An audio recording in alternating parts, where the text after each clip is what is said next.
नमस्कार शिक्षक साथियों।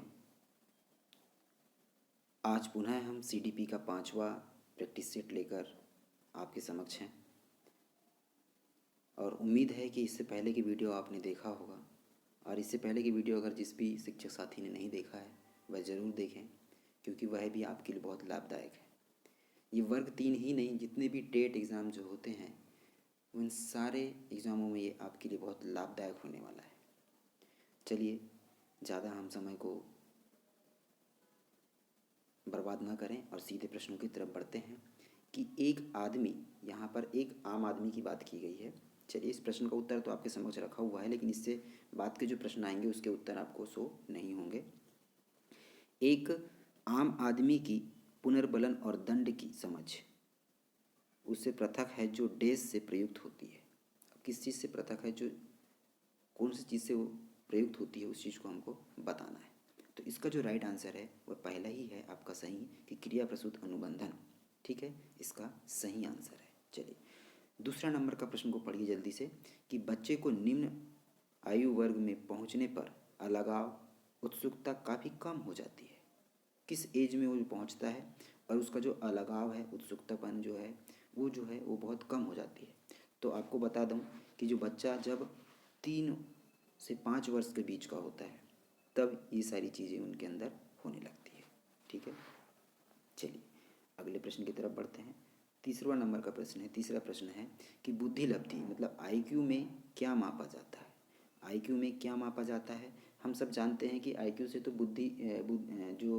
बुद्धिमत्ता है उसे नापा जाता है, लेकिन यहाँ पर जो और भी ऑप्शन दिए गए हैं तो उसमें से सबसे मेन क्या है भाई, सामान्य बुद्धिमत्ता को क्या किया जाता है, आईक्यू से नापा जाता है। तो पहला जो आंसर है वो आपका क्या हो जाएगा, सही हो जाएगा। चलिए अगले प्रश्न की तरफ बढ़ते हैं। चौथा नंबर का प्रश्न है, निम्नलिखित में से कौन सी माप की एक व्यक्तित्व प्रक्षेपी विधि नहीं है। अब प्रक्षेपी विधि नहीं है उसे हमको बताना है। तो भाई इसमें सबसे हटकर एक जो शारीरिक परीक्षण है वो इसमें नहीं है। ठीक है, तो राइट आंसर क्या हो जाएगा आपका, चौथा नंबर का राइट आंसर आपका हो जाएगा। चलिए अगले प्रश्न की तरफ बढ़ते हैं। 5वां नंबर का प्रश्न क्या कहता है, जल्दी से प्रश्न को पढ़िए और तुरंत आप इसका उत्तर सोच लीजिए। निम्नलिखित में से कौन सा एक अधिगम का सिद्धांत नहीं है। इसमें से आपको बताना है कि एक अधिगम का सिद्धांत नहीं है, 3 है अधिगम के सिद्धांत और एक अधिगम का सिद्धांत नहीं है, वो कौन सा है, जल्दी से सोचिए। तो इसका जो राइट आंसर है वो क्या है, पहला है, संप्रत्यायवाद इसका राइट आंसर हो जाएगा, पहला नंबर का। चलिए अगले प्रश्न की तरफ बढ़ते हैं। 6वां नंबर का प्रश्न क्या कहता है,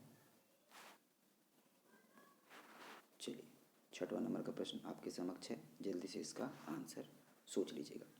कि छात्रों को अधिगम की प्रक्रिया में डैश के रूप में संलग्न होना चाहिए जो समस्या सुलझाने के कौशल के विषय में संबंधित हैं, जो समस्या सुलझाने के कौशल के विषय से संबंधित हैं।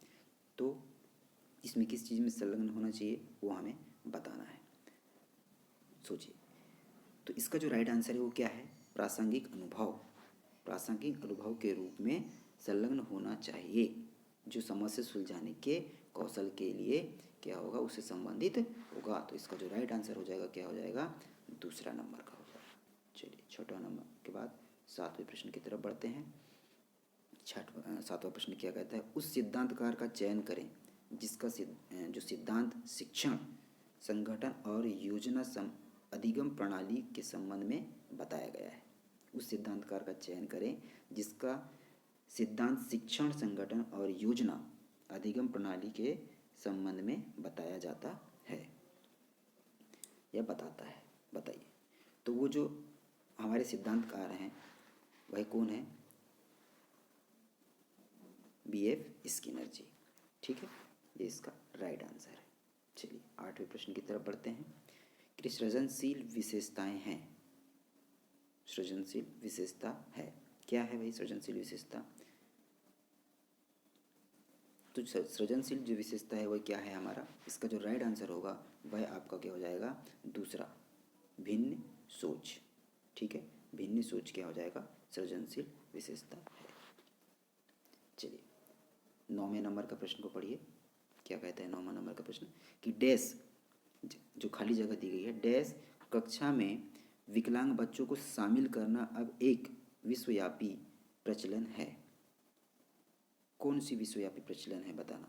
तो इसमें हमको जो राइट आंसर है वो क्या है कि नियमित कक्षा में विकलांग बच्चों को शामिल करना क्या है, एक विश्वव्यापी प्रचलन है। तो इसका जो राइट आंसर हो जाएगा वो क्या हो जाएगा आपका 3रा नंबर का हो जाएगा। ठीक है, अगले प्रश्न की तरफ बढ़ते हैं। 10वां नंबर का प्रश्न है, क्या कहता है 10वां नंबर प्रश्न, जल्दी से पढ़िए। एरिक एरिक्सन के सिद्धांत में विकास के जो चरण हैं उनको जो 1 से 3 वर्ष तक होता है वह डैश है, कौन सा है वो हमको बताना है। चलिए जल्दी से बताइए इसका आंसर।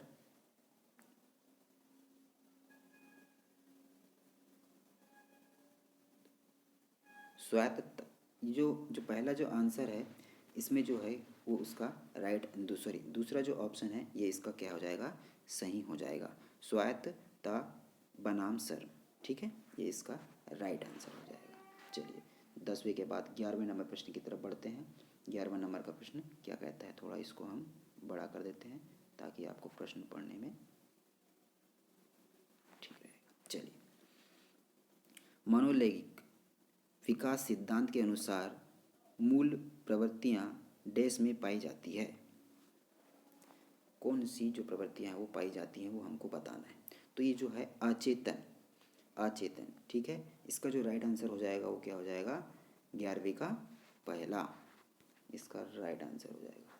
चलिए 12वें नंबर के प्रश्न की तरफ बढ़ते हैं। 12वां नंबर का प्रश्न क्या कहता है कि संज्ञानात्मक विकास डैश का अध्ययन नहीं करता। किसका अध्ययन नहीं करता, अरे भाई संज्ञानात्मक जो विकास होता है वो समस्या निवारण करता है, स्मृति, भाषा, इन सब का अध्ययन करता है, लेकिन वह जो रिश्ते हैं, रिश्तों का अध्ययन वह नहीं करता। तो इसका वह राइट आंसर हो जाएगा। चलिए 14 नंबर का प्रश्न क्या कहता है कि शिक्षा में खेल के महत्व को डैश द्वारा उल्लेखित किया गया है। किसके द्वारा उल्लेखित किया गया है, तो भाई ये जो उल्लेख किया गया है वो है किसके द्वारा, अरस्तु के द्वारा उल्लेख किया गया है। ठीक है, चलिए अगला जो प्रश्न है 14 नंबर का प्रश्न, जल्दी से पढ़िए और इसका आंसर कीजिएगा। अधिगम का प्रभावी पक्ष हमारे व्यवहार को डैश पहलू द्वारा वर्णित करता है। किसके द्वारा वर्णित करता है वह आपको बताना है। तो ये भैया अनुभूति के द्वारा वर्णित करता है। किसके द्वारा वर्णित करता है, अनुभूति के द्वारा वर्णित करता है। चलिए अगला प्रश्न है 15वां नंबर का कि समावेशी शिक्षा में आईसीटी का, समावेशी जो शिक्षा होती है उसमें आईसीटी डैश बढ़ा सकती है, क्या चीज़ बढ़ा सकती है। तो यहाँ पर पहला ऑप्शन दिया है उपरोक्त सभी, उसके बाद दिया है केवल पहुँच, केवल समानता, केवल दक्षता। तो भाई ये तीनों चीज़ें वो क्या कर सकती है, बढ़ा सकती है, इसलिए हमारा जो राइट आंसर होगा उपरोक्त सभी होगा। चलिए अगले प्रश्न की तरफ बढ़ते हैं। 16वां नंबर का प्रश्न क्या कहता है, इसे आप पढ़िए। सूचना के संगठित नियमों को निर्दिष्ट करने के लिए किस शब्द का उपयोग किया जाता है जो हमारे नई सूचना के संग्रह, व्याख्या और प्रक्रिया को प्रभावी करता है। तो इसका हमको राइट आंसर लगाना है, जल्दी से बताइए। तो भाई ये जो स्कीमा होती है, जो जिसको हम रूपरेखा कहते हैं, वो इसका सही आंसर है। ठीक है, ये इसका राइट आंसर है। चलिए 17वां नंबर का क्वेश्चन की तरफ बढ़ते हैं। क्या कहता है 17वां नंबर क्वेश्चन, जल्दी से पढ़ लीजिए इसको कि किस शब्द का उपयोग स्मृति से सूचना के एक विशेष आइटम को प्राप्त करने की प्रक्रिया को निरूपित करने के लिए किया जाता है। किस शब्द का उपयोग, वो कौन सा शब्द है वो हमको बताना है। जल्दी से इसका आंसर आप सोचिए और जल्दी से इसका आंसर आप कीजिएगा। तो उसका जो राइट आंसर है वह है आपका क्या, तीसरा, प्रत्यास्मरण। ठीक है, सही आंसर है प्रत्यास्मरण। 18वां प्रश्न है, फिर वही क्वेश्चन जो पहले के हमने वीडियो में भी चर्चा की है, लेकिन कुछ प्रश्नों को यहाँ घुमा दिया गया है कि एडीएचडी से पीड़ित बच्चों का लक्षण क्या होता है। एडीएचडी से बताइए क्या उसका लक्षण होता है, वो हमको बताना है।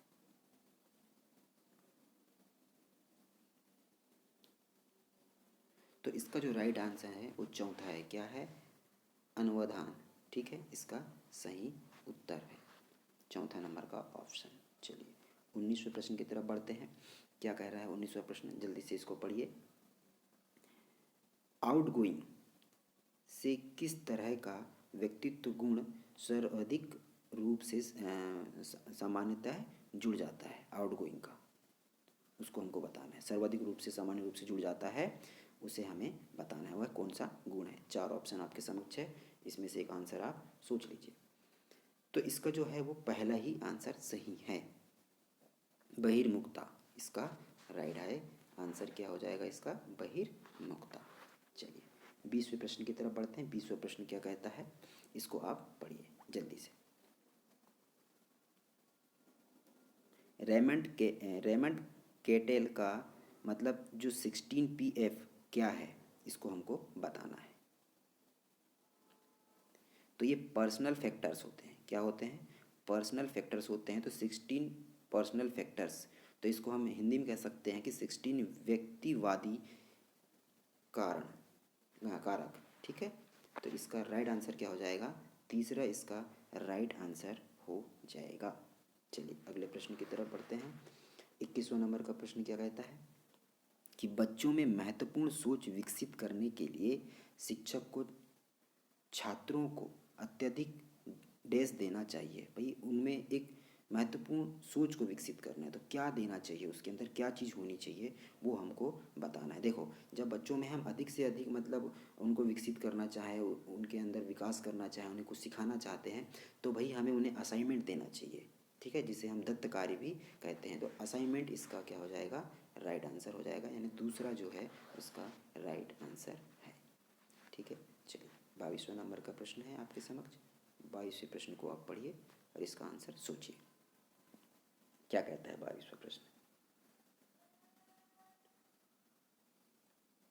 स्टर्नबर्ग के बुद्धि के घटकों में निम्न शामिल नहीं था। स्टर्नबर्ग के बुद्धि के घटकों में निम्न चीज़ शामिल नहीं थी, कौन सी चीज़ शामिल नहीं थी उसे हमको बताना है।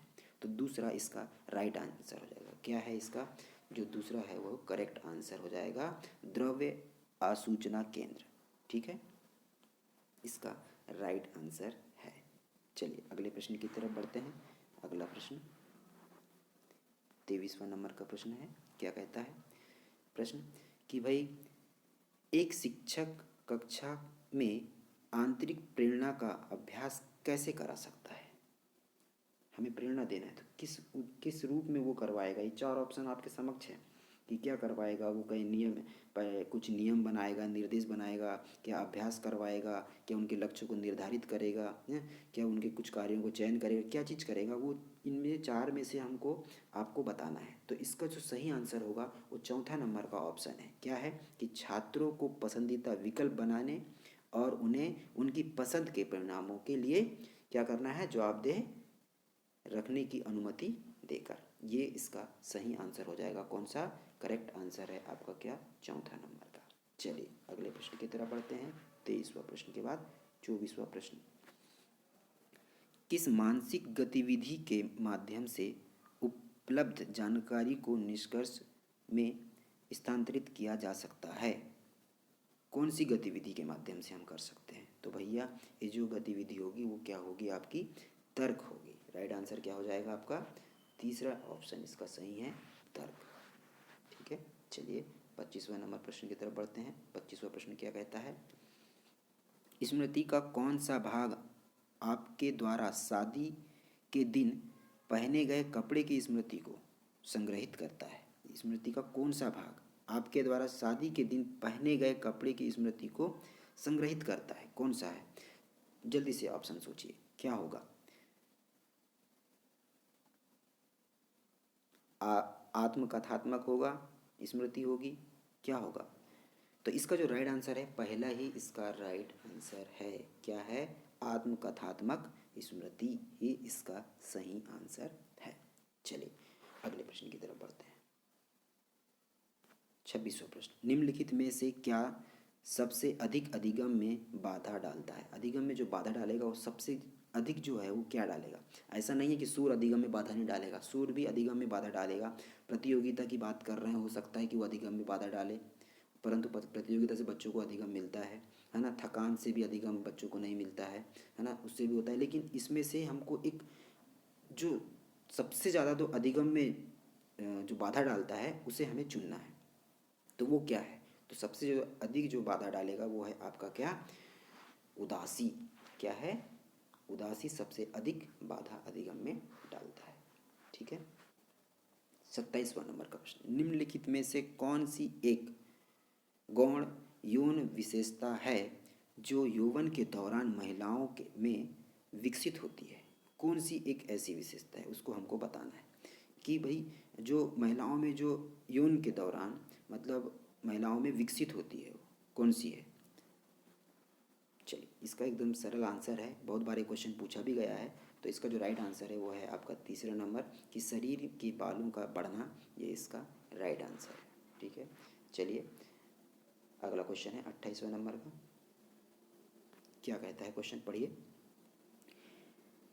निम्न में से कौन सी पालन पोषण शैली अधिक उत्साह और अधिक नियंत्रण की विशेषता है।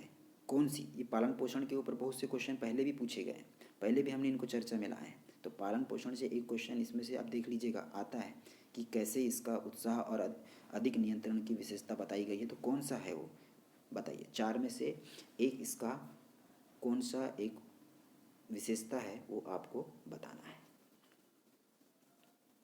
तो इसका जो आंसर है वो राइट आंसर है क्या, तीसरा नंबर का, अधिकारवादी पालन पोषण शैली, ये इसका सही आंसर है, ये इसकी विशेषता है।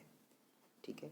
अंतिम दो प्रश्न बचे हैं, इन प्रश्नों को जल्दी से करते हैं कि वह प्रसिद्ध शारीरिक क्रिया, देखिए इस क्वेश्चन को पढ़िए, इस क्वेश्चन में बहुत कुछ छुपा हुआ है कि वह प्रसिद्ध शारीरिक क्रिया विज्ञानी जिन्होंने प्रबलन की अवधारणा प्रस्तावित की और अधिगम के क्षेत्र में मनोवैज्ञानिक सिद्धांतों को लागू करने वाले पहले व्यक्ति थे, वो कौन थे।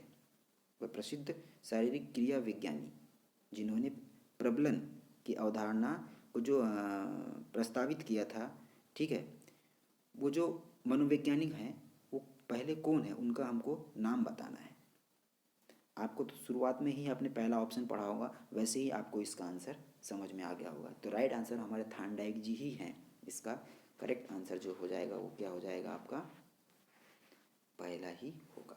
चलिए, आज का अंतिम प्रश्न की तरफ बढ़ते हैं हम कि निम्नलिखित में से क्या गलत धारणा नहीं है। कौन सी गलत धारणा नहीं है, ये आपको बताना है। तो इसमें जो राइट आंसर है वो है संज्ञानात्मक परस्पर विरोध विचार, ये गलत धारणा नहीं है। ठीक है, संज्ञानात्मक परस्पर विरोध विचार ये गलत धारणा नहीं है। तो आज के लिए इतना ही। आपको ये सेशन कैसा लगा आप कमेंट करके ज़रूर बताएं, और आप अगर चैनल में नए हैं तो चैनल को ज़रूर सब्सक्राइब कीजिए, अपने दोस्तों को शेयर कीजिए और ऐसे ही पढ़ते रहिए। आपकी सफलता आपको अवश्य मिलेगी। धन्यवाद। जय हिंद।